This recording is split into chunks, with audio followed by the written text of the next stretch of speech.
Hello students, in this session we will be talking about some other types of bacteria such as cyanobacteria. In early classes we have discussed about the characteristics of the bacteria and the structure of bacterial cell. Now today we will be talking about the other bacteria which are involved in the prokaryotes, and these are like cyanobacteria are there, rickettsia are there, then we have the mycoplasma, then chlamydomonas, okay, etc. These are the certain bacteria that we are going to study. So today we will start with the cyanobacteria. Okay. So what is cyanobacteria? The word cyanobacteria means what? Cyanobacteria. What type of bacteria it is? Okay. So cyanobacteria is also named as also called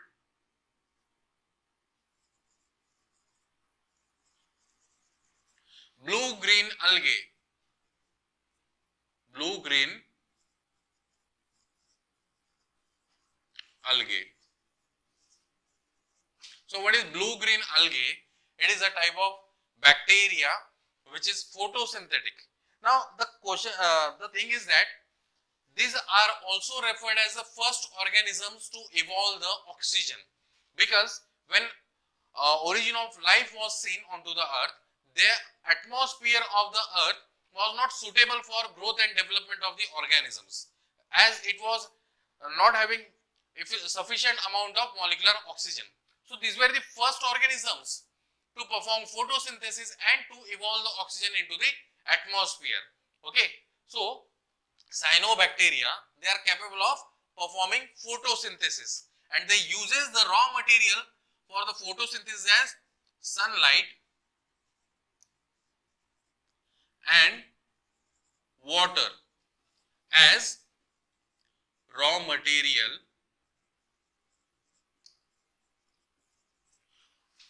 for photosynthesis. Okay, so they uses the sunlight and water as a raw material for photosynthesis. As we know, in the photosynthesis, the sunlight and water is acting as a raw material for conversion of complex inorganic substances into the organic substances. Okay, and there will be evolution of the oxygen as a byproduct. Okay, so this type of reaction is also been performed by the cyanobacteria. Although the cyanobacteria, they are different from the normal bacteria or from the eubacteria. In what? In the process of performing photosynthesis. Okay, although we have also seen certain classification in the eubacteria on the basis of mode of nutrition also, but here these are different from eubacteria in many different aspects. We will discuss about it when we will discuss the structure. Okay, so these cyanobacteria or the blue-green algae, they may be unicellular, filamentous, or colonial. Okay, in their mode of or in their structural arrangement. Okay, if unicellular, they are single celled, filamentous in the sense thread-like structures are there, and colonial in the sense they form the colony, okay, of the various different cells together. So that is the structure. Okay, these cyanobacteria are responsible for fixing the atmospheric nitrogen. So these cyanobacteria can fix, right? They can fix atmospheric nitrogen. Okay, and how they fix the atmospheric nitrogen? With the help of enzyme,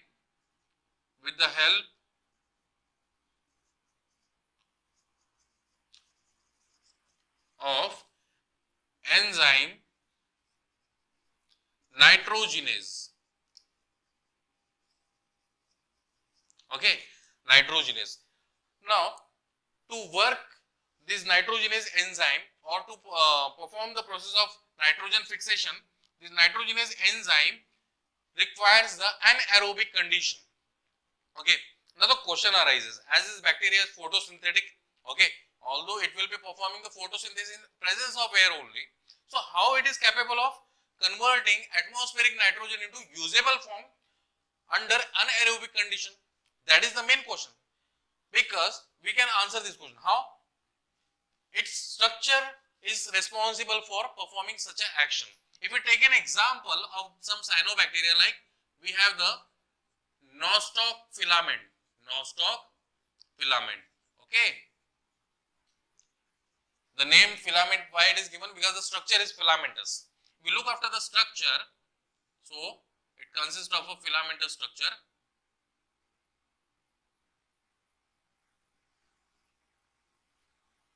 And consisting of a special cell called heterocyst. Okay. Now, what is the function of this heterocyst?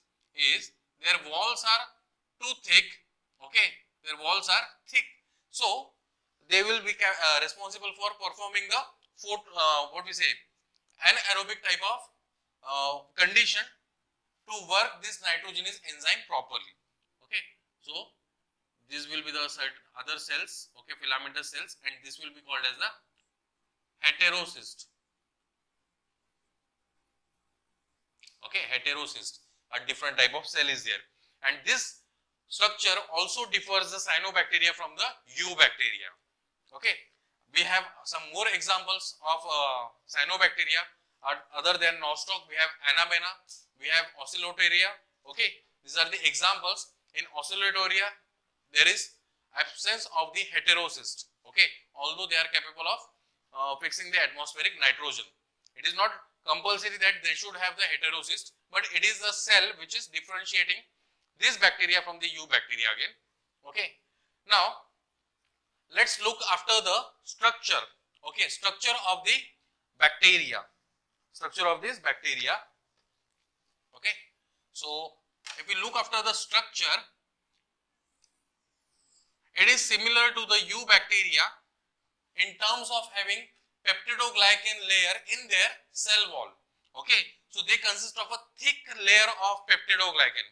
We know that peptidoglycan, which is composed of N-acetyl muramic acid and N-acetyl glucosamine, as well as these are the polypeptides and the polysaccharides, right? So here also there is a deposition of a thick layer of the peptidoglycan, and surrounding to which there is a presence of gelatinous substance. Okay, so there will be presence of a gelatinous substance around this cell wall. Okay, gelatinous substance. Now, the bacterial cytoplasm is divided into two parts. Okay, it is divided into two parts. If we look after the cytoplasmic structure, it is divided into two parts. Okay, so the part which is present inside over here, okay, this is the endoplasm. Okay, and the part which is present in the surrounding to this endoplasm. Okay, so these are the two different zones of the cytoplasm which are seen in the cyanobacteria. Now, what is the basic difference between these two zones? Here you can see there is a presence of thylakoids. Okay, thylakoids are the structure which are responsible for storing photosynthetic pigments, right? They are also found in the chloroplast, which is seen in the plant cells. So here you can see there is a formation of the thylakoids. Okay, and these thylakoids are storing the photosynthetic pigments. So there will be formation of the photosynthetic pigments. Okay, you can see these dotted structures are the photosynthetic pigment. Then due to the presence of this photosynthetic pigment into this region, okay, this region is also referred as chromogenic. So we can write here the thylakoid, these are the thylakoids.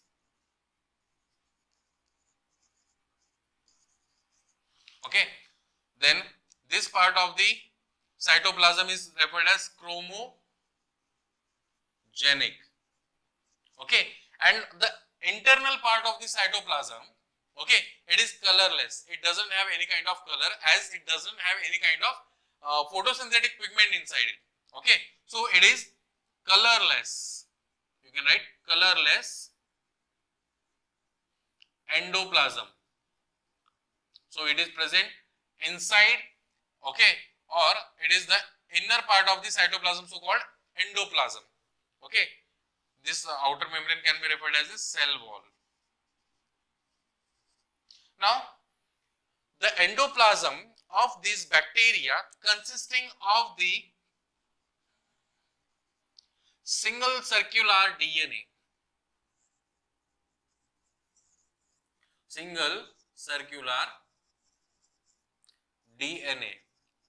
that is the genetic material, and it is single circular DNA, or it can also be referred as the nucleoid, okay, as it is not surrounded by the nuclear membrane. So that is about the structure of the cyanobacteria. Apart from this, we can also see a difference between the cyanobacteria and the eubacteria is that this cell do not have the flagella, right? So they are without flagella. These bacteria are without flagella. Okay. So this is a structure of a cyanobacteria which are responsible for performing the photosynthetic activity. Now, the thylakoid which are present within this bacteria, okay, consisting of certain chlorophyll pigments, we'll write here, it consists of chlorophyll,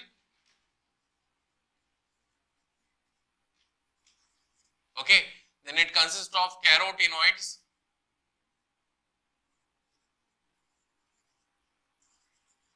it consists of xanthophylls, it consists of phycobilins. Okay, so these are the photosynthetic pigments which are present within the thylakoid membrane.